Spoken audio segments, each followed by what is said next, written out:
بیوی سے پیار۔ بیوی سے محبت کرنا عیب والی یا شرمانے والی بات نہیں ہے۔ شوہر اپنے گھر والوں کے سامنے اپنی بیوی سے محبت بھری گپ شپ کرنے یا پیار والا نام لے کر بلانے سے ہرگز نہ ہچکچائے، کیونکہ بیوی سے ہنسی مذاق یا پیار والا نام لے کر بلانا سنت ہے، اور اس طرح کے سب کے سامنے عزت دینے سے بیوی کو اپنے شوہر سے محبت نہیں بلکہ عشق ہو جاتا ہے۔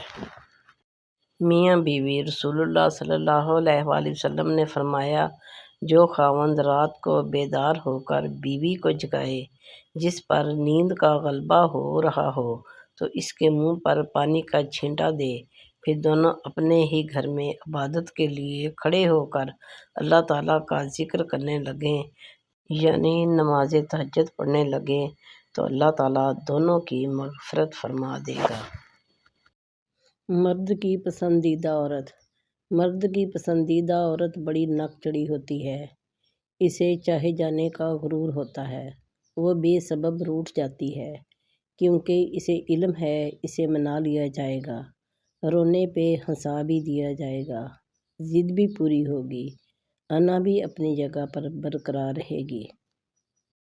اللہ نے عورت کو مرد کی پیشانی سے نہیں بنایا وہ مرد پہ حکومت کرے، اور نہ ہی اس کے پاؤں سے بنایا کہ وہ اس کی غلامی کرے، بلکہ مرد کی پسلی سے بنایا تاکہ وہ اس کے دل کے قریب رہے۔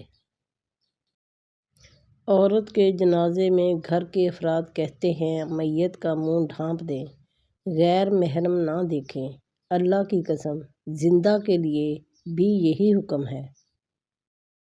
طلاق مرد دیتا ہے اور داغ عورت کے ماتھے پر لگتا ہے، چاہے اس میں عورت کا قصور ہو یا نہ ہو۔ مرد سے کوئی نہیں پوچھتا کہ بیٹا تم نے اپنی بیوی کو طلاق کیوں دی ہے، لیکن عورت کو قدم قدم پہ احساس دلایا جاتا ہے کہ تم ہی بیوی بننے کے قابل نہیں تھی۔ بیوی کا تحفہ۔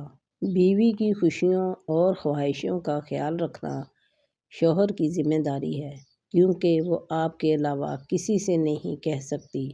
شوہر کا پیار، وقت، توجہ ہی بیوی کے لیے سب سے بہترین تحفہ ہے۔ دل سے اترنا۔